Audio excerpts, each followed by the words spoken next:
Welcome to the Streets.mn podcast, the show where we highlight how transportation and land use can make our communities better places. Coming to you from beautiful Seward, Minneapolis, Minnesota, I'm your host, Ian R. Buck. We're big fans of public transportation around here, and we're always looking for good ways to make our transit systems even better. We recently won a lot of funding at the state legislature.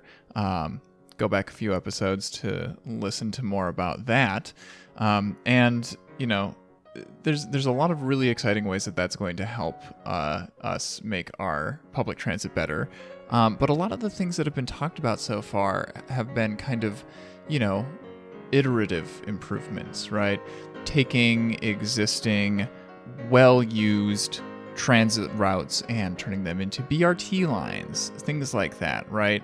But what happens when we really have a paradigm shift in how transit can work? What if we could get a glimpse of what's coming in the future right now? Here in Minnesota, we have had a few recent pilot projects that have really exciting promise for improving our transit systems, and I would like to highlight them in today's episode.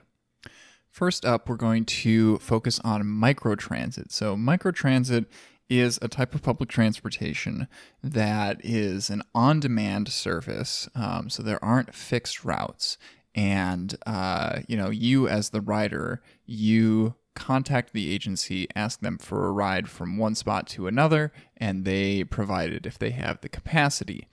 Now, many of you are probably thinking, especially if you have ridden public transit in, small towns, Ian, that's just a dial-a-ride service. And you're right. It's very, very similar to a dial-a-ride service.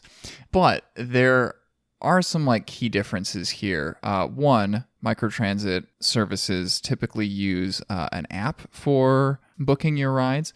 And number two, a lot of them, instead of being the kind of thing where you have to schedule your ride way out ahead of time, up to 2 weeks in advance, microtransit services encourage you to just right away, when you need the ride, you open the app, you say where you're going to from and where you're coming from, and then you book the ride. So we're going to talk about, there's a few of these microtransit offerings in the Twin Cities right now, and we're going to start off by taking a look at the Metro Transit Micro pilot program in North Minneapolis. So let's chat with Victoria Dan, who is a senior transit planner at Metro Transit. So we launched Metro Transit Micro as a pilot microtransit service on September 10th, 2022. We started the survey as a 7 days a week service with a pretty wide span from 5 a.m. to midnight in a portion of North Minneapolis, roughly from I-394 up to West Broadway and Golden Valley Road, if you're familiar with that neck of the woods. We recently expanded our service area and adjusted our span of service so that we can serve more of North Minneapolis, again, I-394 and up to Lowry Avenue, actually just north of Lowry Avenue up to 34th Avenue, again, if you're familiar. And we kind of trimmed our span of service to respond to demand that we had seen in the prior roughly 4 to 5 months, to begin around 5:30 a.m. and end at 10:30 on weekdays. And on the weekends, we operate from 7 a.m. to 10:30 p.m. Saturday, Sunday. And it's a pilot that is very affordable as far as on-demand services go, especially compared to TNCs like Uber or Lyft or a taxi. It's the same fares as you would experience on a local bus. So if you're already a local bus rider in North Minneapolis, you just pay the fare exactly the same way that you would on any regular bus. It's about $2 for off-peak fare, $2.50 for peak fare. And those transfers that you would get on local service applies also to micro as well. So you can transfer for free between those different mode offerings. And if you have discounts as well, those will also work. It is an app powered, app-enabled pilot service where we encourage people to download the app to their smartphone, create an account, and start booking from there. But we know that's not preferred or possible for everybody who would like to be able to use this service. So we do offer a dial-in option as well for those who want to talk to a live reservationist and make their on-demand trip that way. By on-demand, I mean that we offer trips within a 30-minute window of your request. So anything that can't be delivered within 30 minutes is not offered. It's truly an on-demand service in that respect. We're not going to provide, a 1-hour window for that trip. It's got to happen pretty reliably in that span of time. And to that effect, we also do not offer standing reservations at this time. So you cannot reserve ahead and you cannot reserve multiple trips that are recurring. All right, some quick stats about Metro Transit Micro's pilot so far. Throughout the pilot program, they have seen growth in ridership month after month, especially in March of 2023 when they expanded the service area. There was a big jump in ridership then. But, even aside from that, every single month has been, breaking records. Some common destinations that they are seeing, there's kind of the obvious ones, like a lot of people are using it to go to the grocery store, run daily errands, going to school, stuff like that. But staff have also noticed that a lot of Metro Mobility users find that Metro Transit Micro pairs well with Metro Mobility, because Metro Mobility, you have to schedule your ride ahead of time. And so Metro Transit Micro pairs very well with this because it is an spur of the moment service. So those riders are able to choose which one of those services they're going to, contact depending on whether this is a trip that they're planning ahead for or a trip that is like right now I need to go and do a thing. I was very interested to learn that only about 3% of trips are to or from a fixed bus station. This is probably a little bit of an undercount because, a lot of riders will sometimes take Metro Transit Micro to drop their kids off at school, and then the parent will walk to a fixed route bus to complete the rest of their trip. But even so, I was expecting to see a lot more people trying to make connections to fixed routes to go somewhere else outside of the Metro Transit Micro service area. Though, now that I'm thinking about it, that is one of the challenges that I have had in the times that I have considered using Metro Transit Micro was I wanted to go somewhere else that was outside of the service area.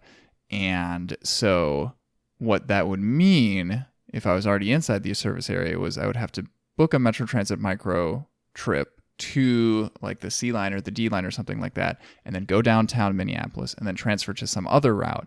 And at that point it was I might as well just hop on the Route 7 bus and go downtown instead of going through these multiple transfers. So I do wonder if that dynamic might change, in the future if we have many, many different microtransit service area zones, but we'll talk a little bit more about zones in a couple minutes.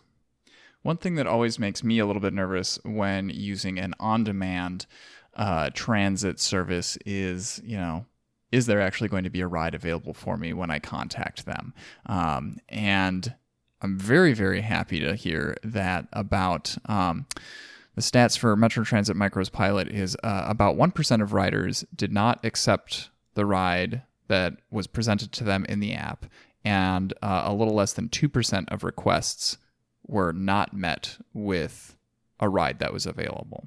So if I could be assured that 98% of the time that I open the app, that there will be a trip available for me, that's awesome. That's a great rate. I would definitely use a service like that.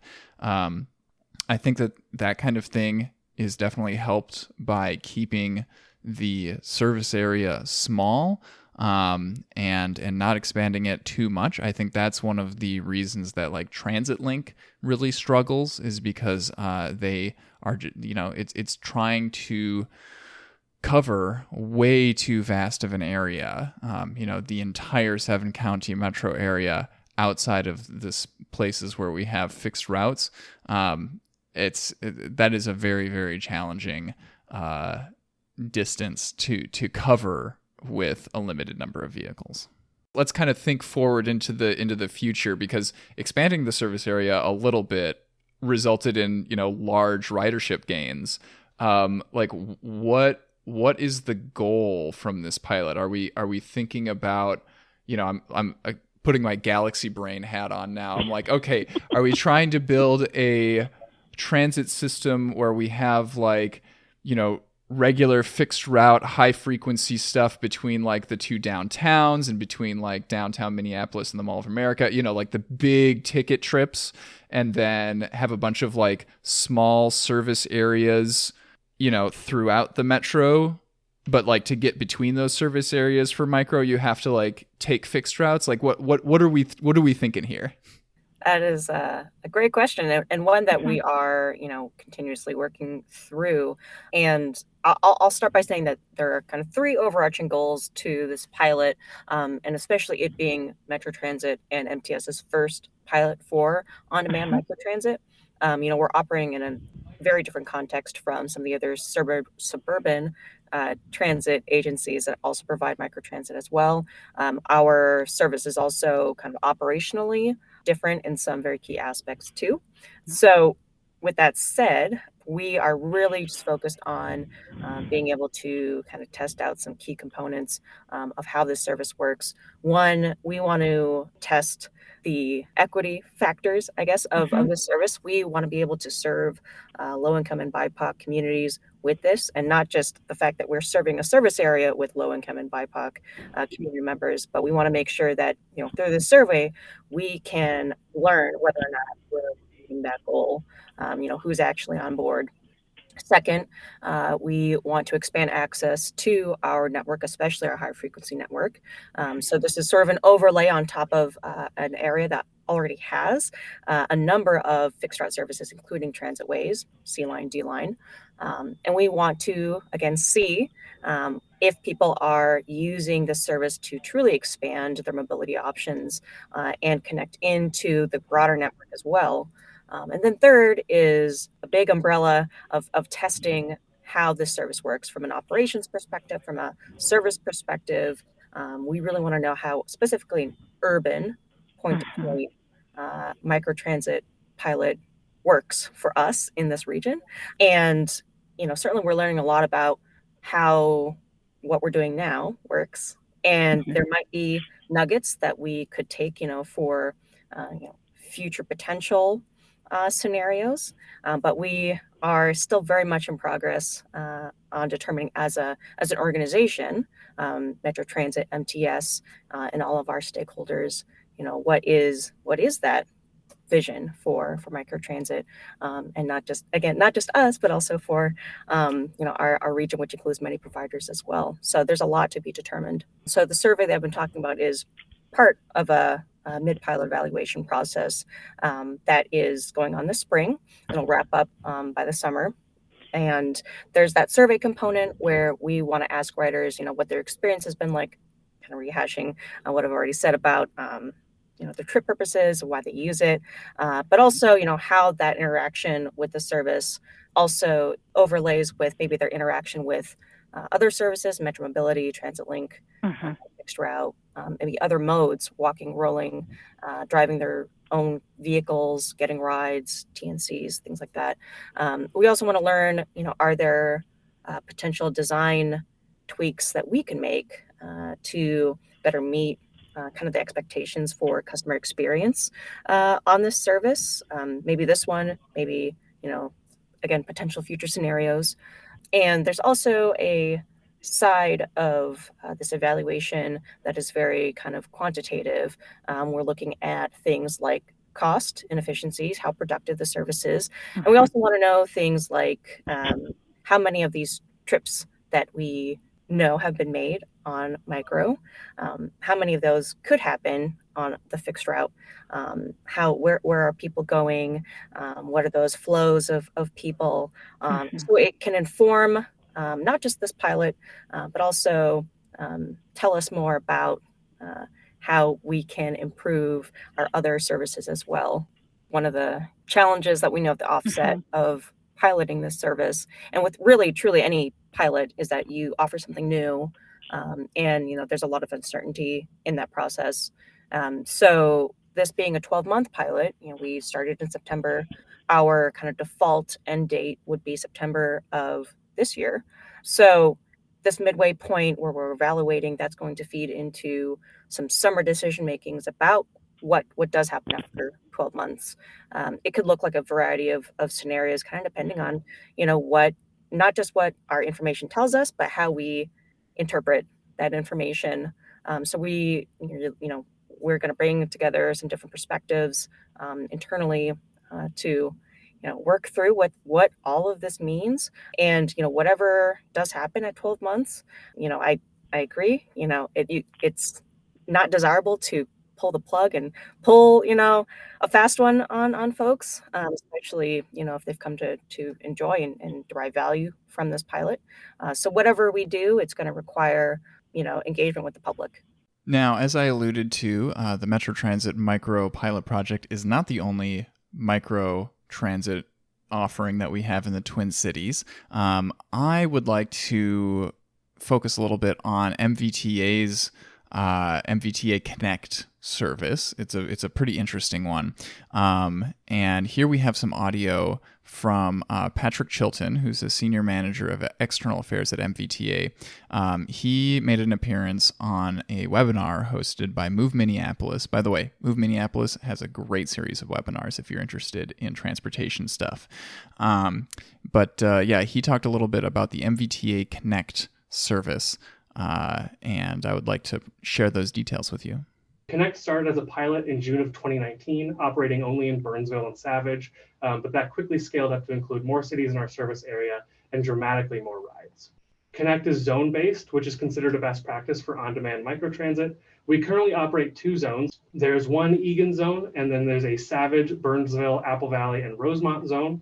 Trips do not cross zones, but riders can ride to a fixed route service on microtransit, cross zones on that fixed route bus, and then ride again to get another Connect vehicle to take them the rest of their way if that's what they like to do. We recently implemented with our new Ride MVTA app a 3-hour booking window, which was a pretty substantial change from folks being allowed to book up to a week in advance.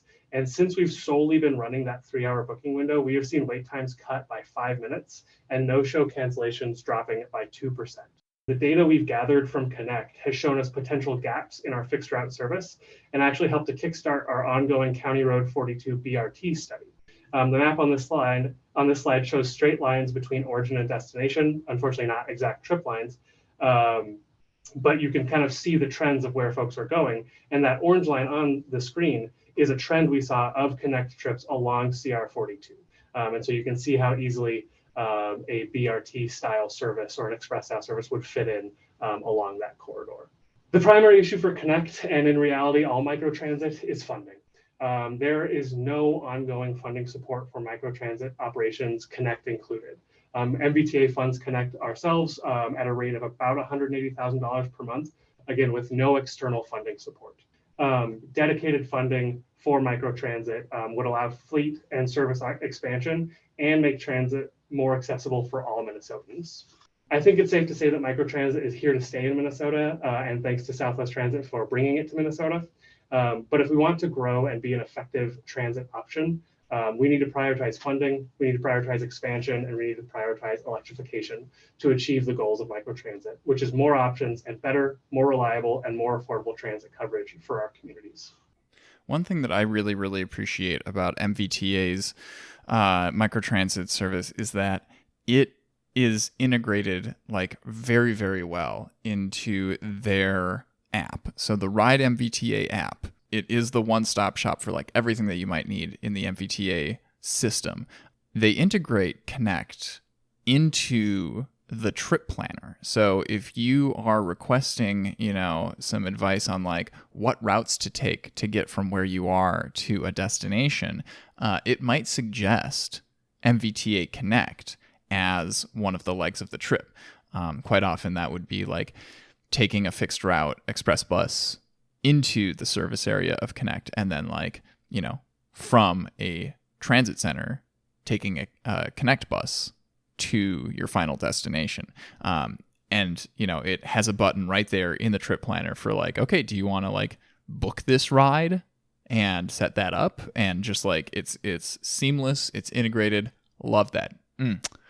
So I'm simultaneously kind of glad that we have multiple different agencies in the Twin Cities that are all trying out slightly different things in the transit micro world, but also it's really frustrating because as a rider, like, I don't want to have 5 different apps installed on my phone for 5 different systems.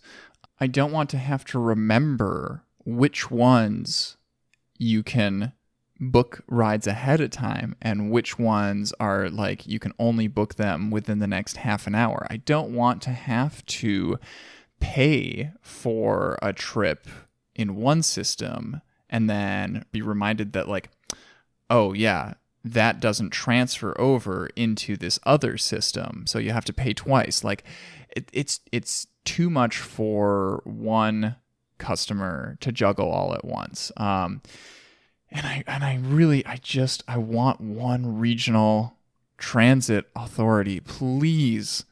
And if we had one regional transit authority, I would love to see it operate, like a series of microtransit zones throughout the Twin Cities region, right?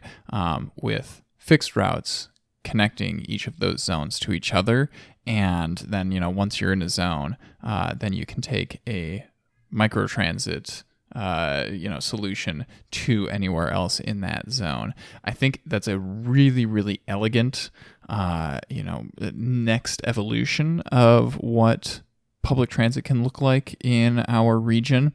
And, if you're thinking to yourself like, well, is that going to just encourage us to like, will we not have the goal of building dense, walkable, bikeable neighborhoods anymore? I don't think that's the case because like as Metro Transit Micro is showing us, like even in the urban core, even in a, dense, walkable neighborhood, people are getting good use out of a service like Metro Transit Micro. So I think that's probably my ideal scenario for public transit in the Twin Cities.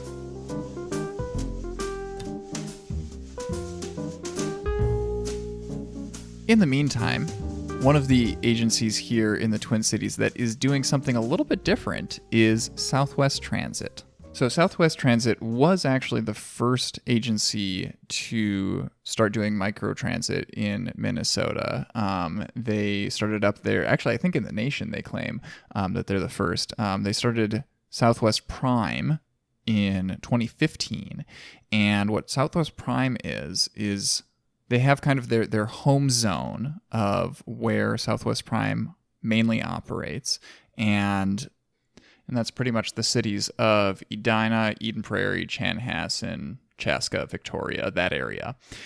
But then they also have what is called Southwest Prime Edge, which is if you want to take a trip from that area and leave to go to like Shakopee or anywhere along like the 494 corridor all the way to like the Mall of America or the airport, you can book a trip from the main Southwest Prime area out to one of those destinations, or you can book a trip from one of those exterior places into the Southwest Prime main area. So they recently announced that they are starting up a partnership with Lyft. Lyft, the ride-hailing company, the private ride-hailing company. Kind of strange to see a public transit agency, partnering with a private company like that. So I wanted to learn more, and I chatted with some staff members at Southwest Prime to get some more info. Sure. So I'm Ben Schuler. I'm the Senior Systems and Operations Analyst here at Southwest. So right now it's just a pilot program. So under Prime, we have a bunch of different services, and two of them would be Southwest Prime Edge and then our MSP airport service. So that's really the two areas that the Lyft partnership is going to help out for this pilot, mainly because those trips are typically a lot longer. So with the wait times being what they are in today's environment, it's just going to allow people to have another option. They might have to pay a little bit more, but it'll usually get them a lower wait time as well as lower trip time. Okay. So Edge is for trips where you're taking them from like the Southwest Transit main area over into like Shakopee and those surrounding communities, and then your airport services airport.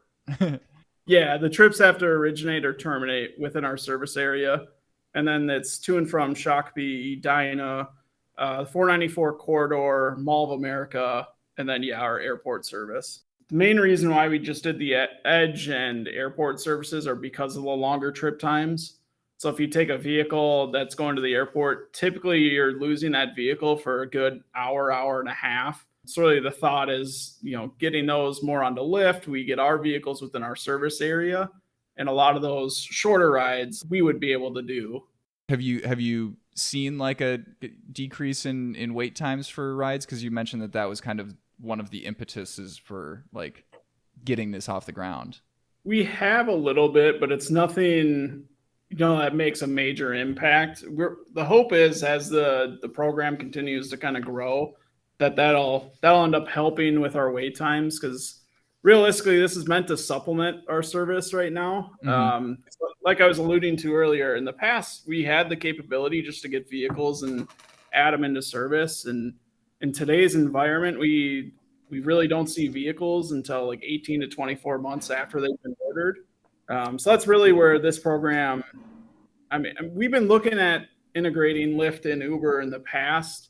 And I think because we had the ability to put vehicles into service, we just didn't pursue it heavily. Now that we have no more resources to throw into service, that's kind of the reason this program came about. Right. And that's not because like Southwest Transit doesn't have a budget for new vehicles. That's because like literally nobody can get their hands on new vehicles right now.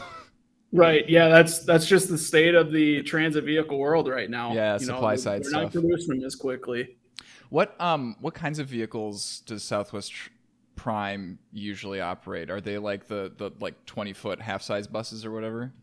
We do have some of the cutaways. I believe we have 8. The majority of the fleet, though, are Braunability minivans, Dodge Caravans. Okay.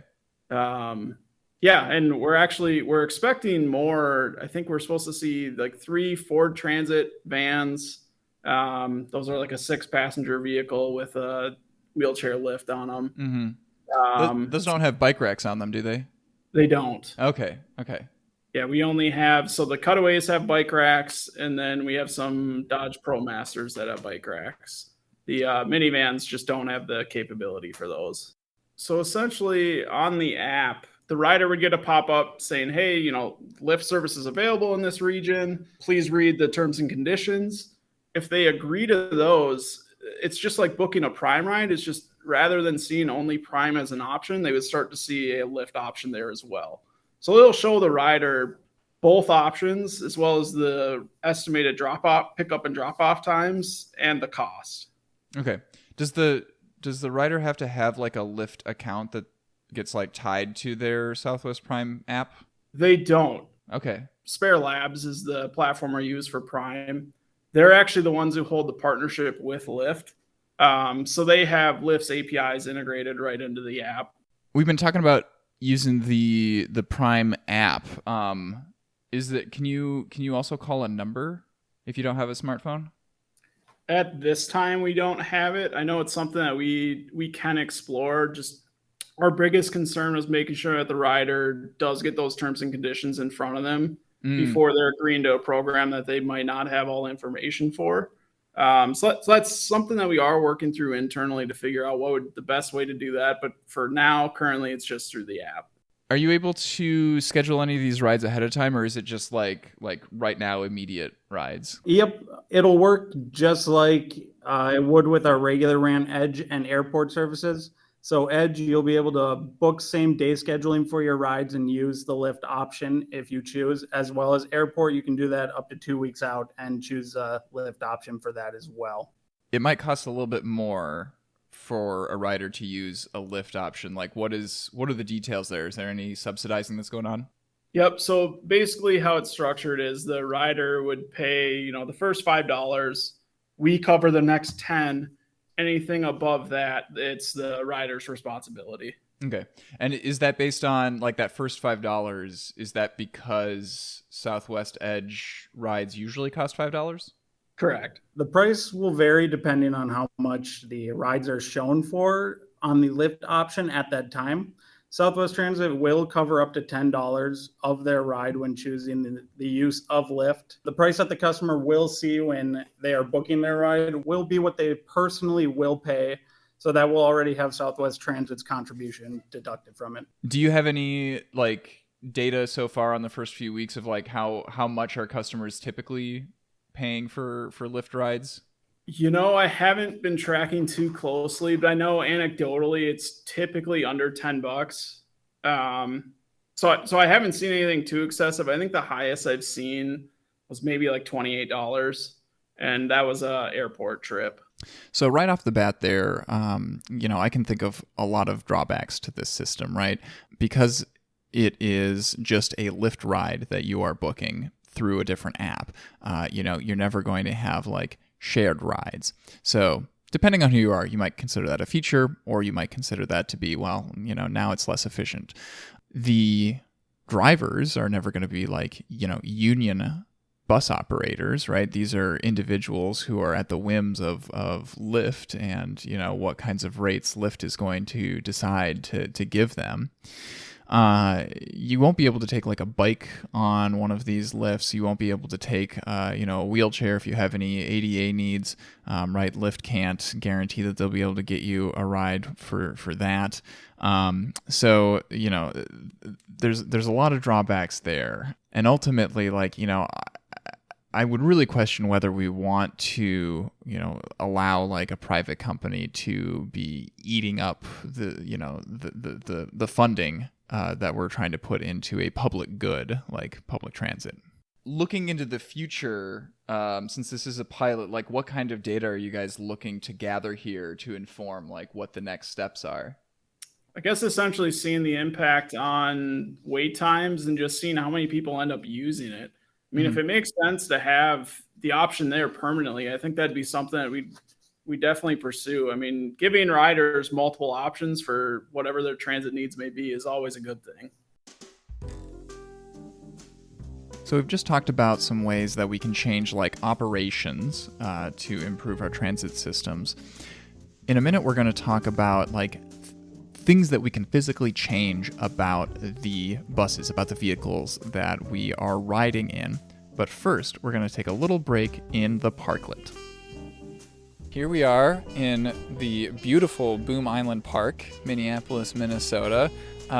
We are at the tail end of the Streets.mn picnic, annual picnic, and Kyle here just won the raffle item for getting to have a guest spot on the podcast. So, Kyle, you want to introduce yourself a little bit for the audience? Yeah, absolutely. My name's Kyle. I'm a St. Paul resident and proud Streets MN reader.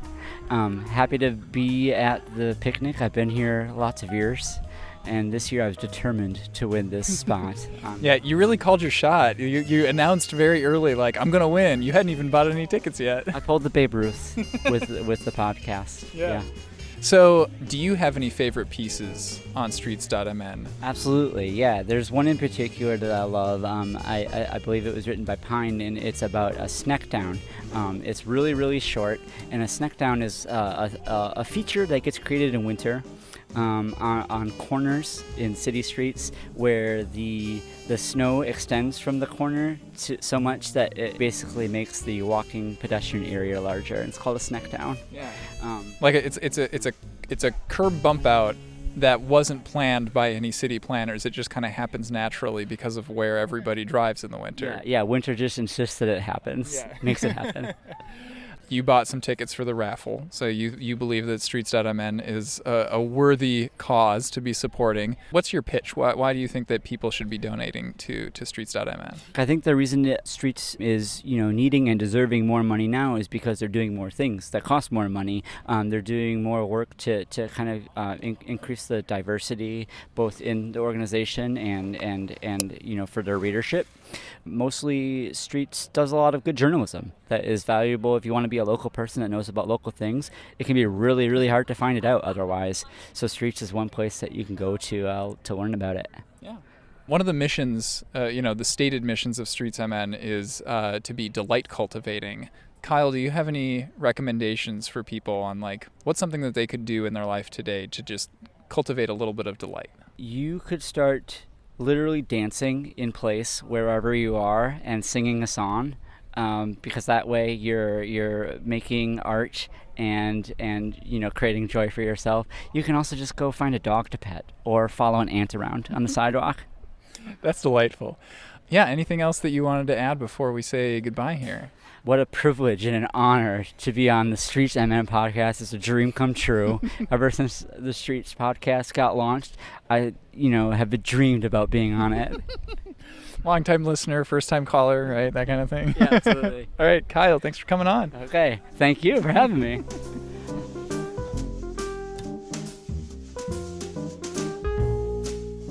All right, and we're back to talk about ways that we can change the vehicles that we ride in with public transportation. First up, let's talk about electrifying buses.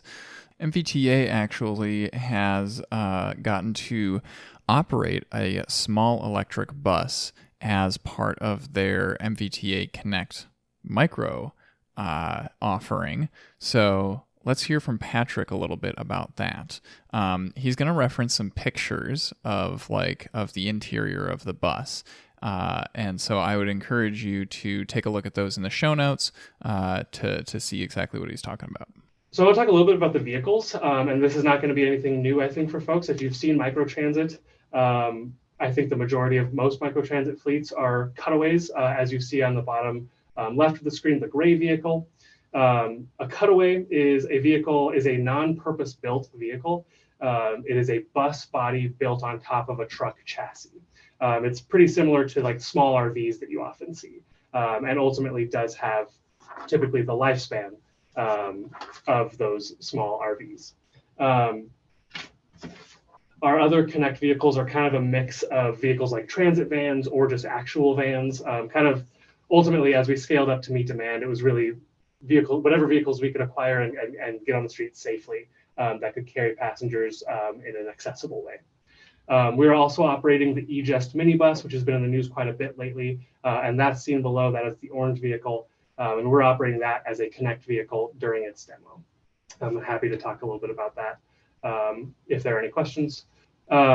Cutaways typically have a useful life between 4 and 7 years, and depending on the make and model, but once they're beyond their useful life, they really start requiring more significant time and money committed to maintenance. As a near perfect example of this, 6 of our 19 Connect buses are beyond their maximum useful life, and we typically have between 2 and 6 Connect vehicles in the shop and not running routes, which kind of gets to the ongoing issues that I'll talk a little bit by the end of this presentation.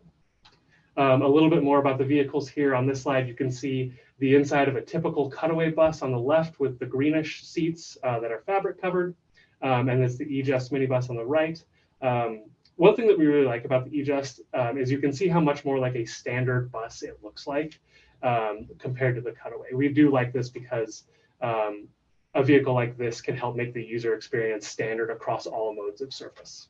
There's a few more interesting details about the eJust bus than what Patrick was able to talk about in that webinar.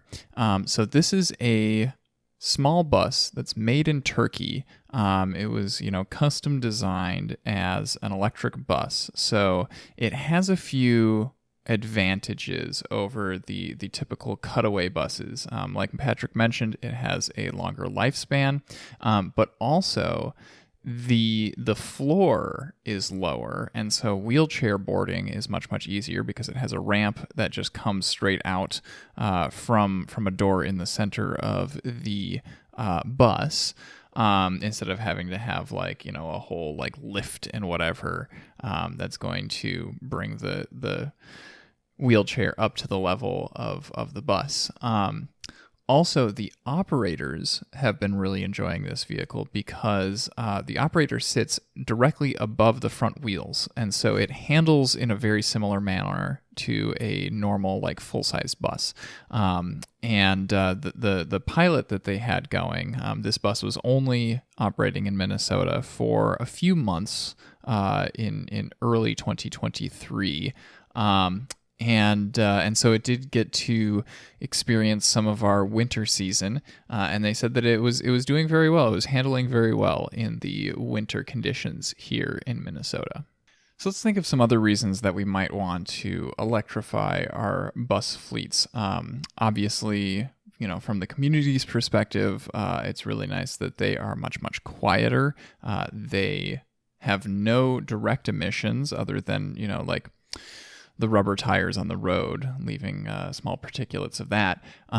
But it gets rid of all of the exhaust from the engine, which is also good for the climate, right? Obviously, number one priority for reducing carbon emissions from our transportation sector is just reducing vehicle miles traveled. So getting people to switch from their private vehicle to public transit is kind of the first major step, but then also being able to electrify the fleets that we're using for public transit is going to be a big positive as well.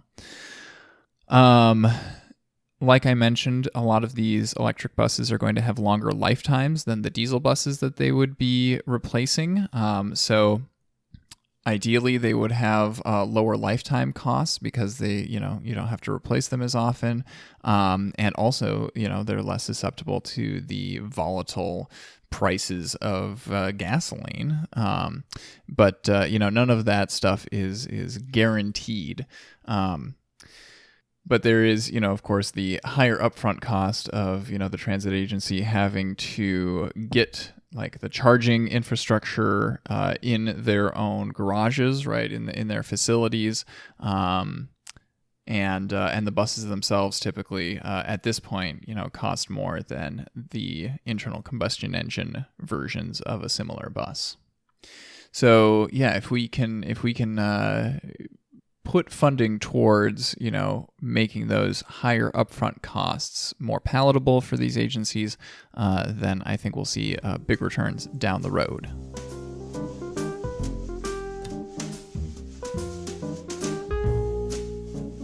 Another potential change that we can make to the vehicles that drive us around is, hey, we could have the vehicles drive us around instead of having humans operating the buses.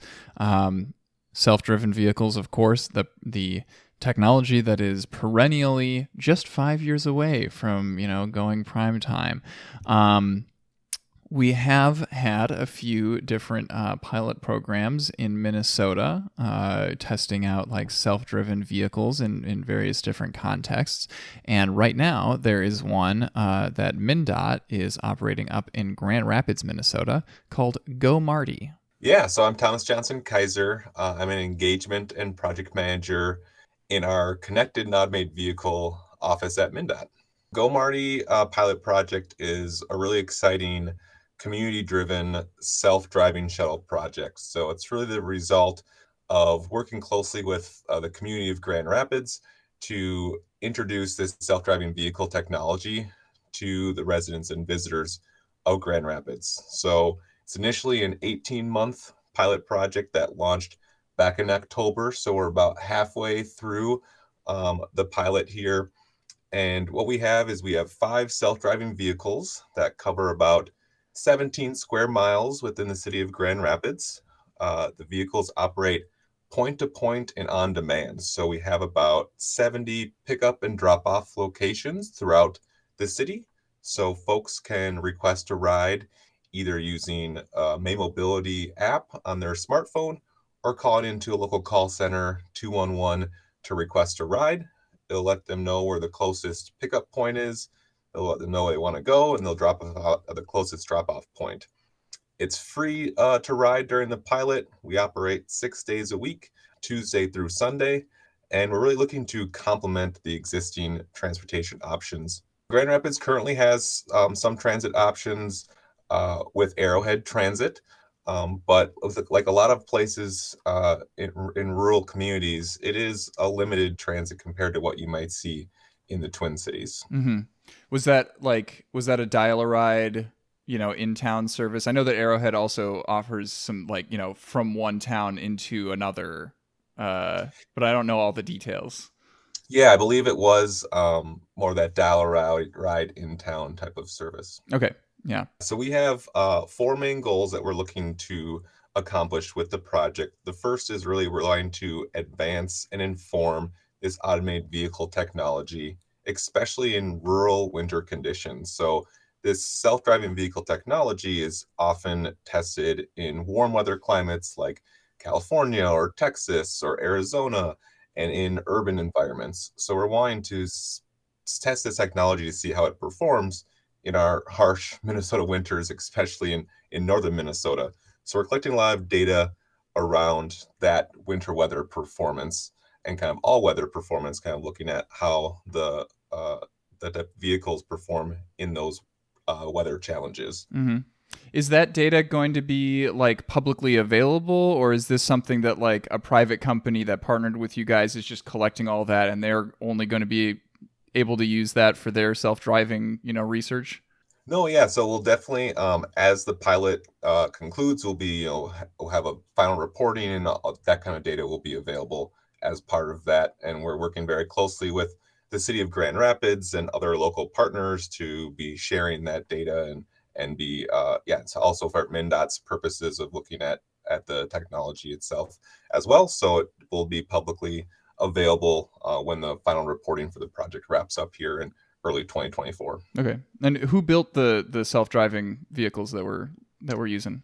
Yeah, the technology provider we're working with is May Mobility. They're a company out of Michigan, so they have a few other pilots throughout the country. But yeah, so they're the providers we have 5 self-driving vehicles for this pilot, and we're really excited because 3 of them are fully ADA accessible with wheelchair ramps, so can provide those transportation options for folks that might have some mobility challenges as well. Nice. Yeah. Okay. So that was one goal, right? Yeah. So yes, exactly. So next, we're looking to really engage and educate the local community by providing that real world experience with automated vehicles. So we're wanting it to be that two-way engagement. So we're wanting to educate them on here's where the technology is currently at.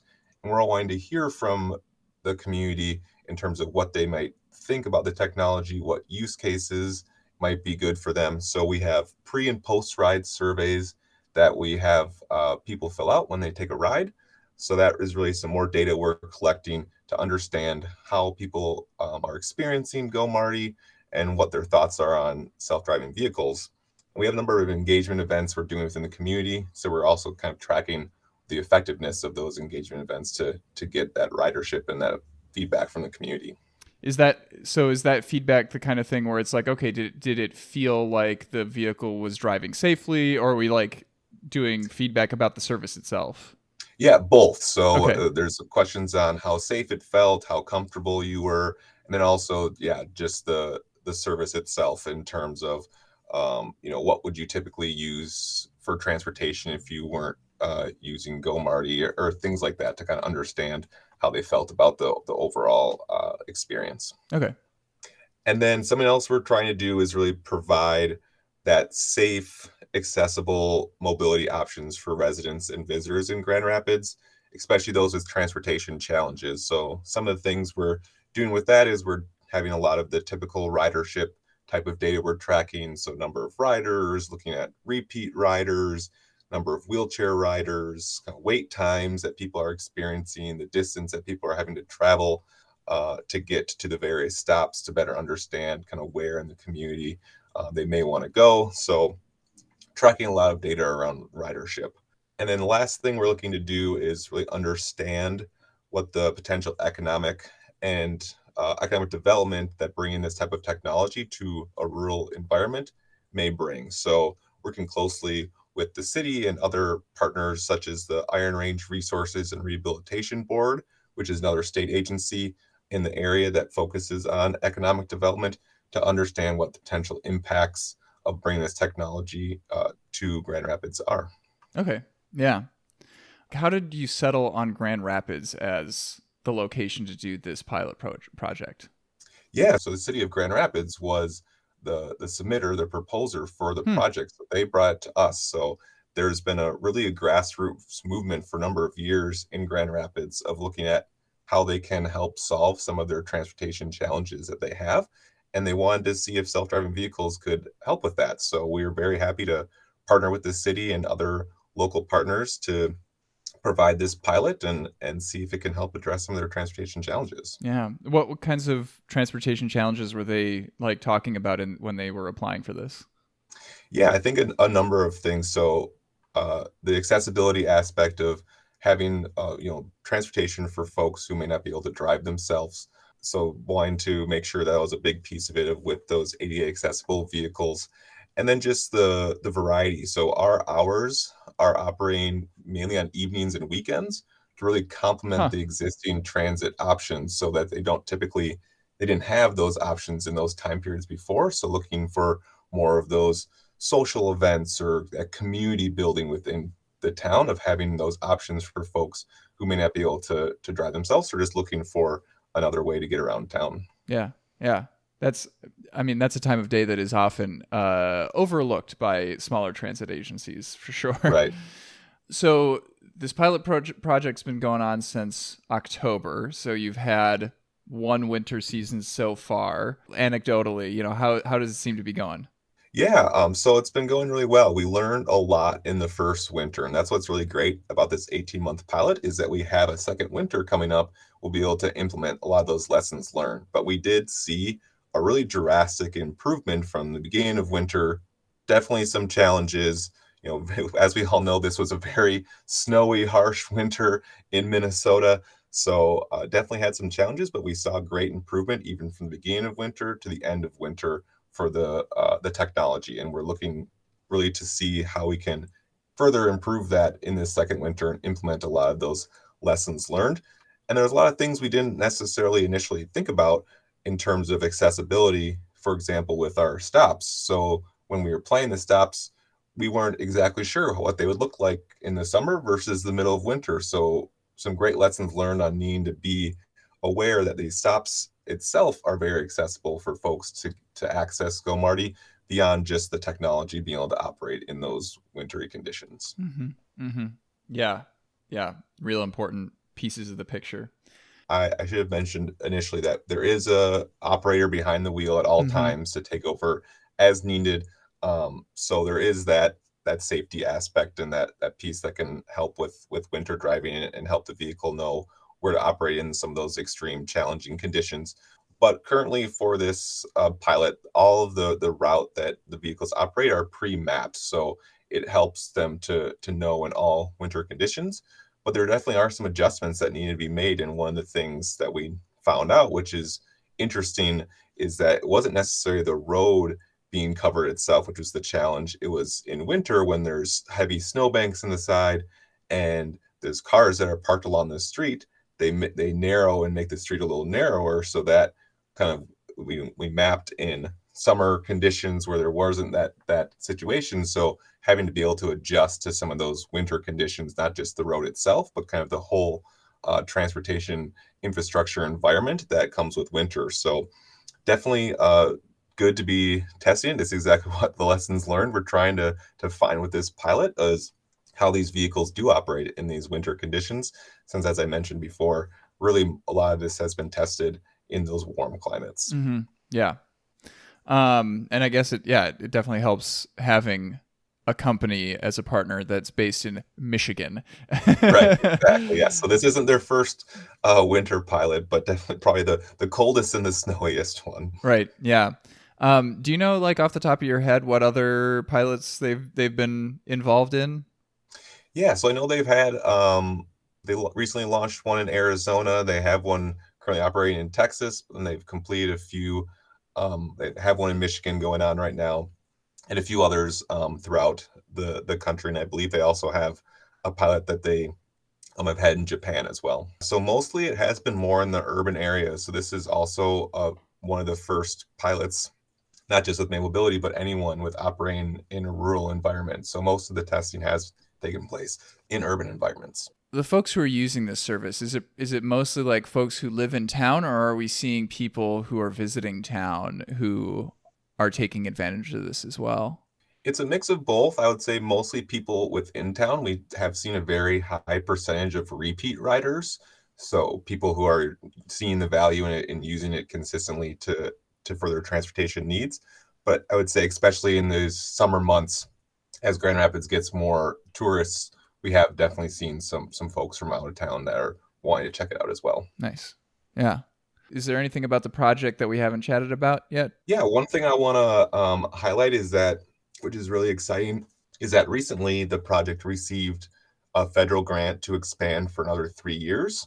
So that just got announced recently, and it was actually the Iron Range Resources and Rehabilitation Agency that applied for the grant, and MnDOT is happy to be supporting them just in the early stages of figuring out what that will look like. But we do know it was to expand the pilot for 3 years, so did see some positive nature with that and wanting to continue to learn more. So that's 3 years on top of the 18 months? Exactly. Nice. Okay.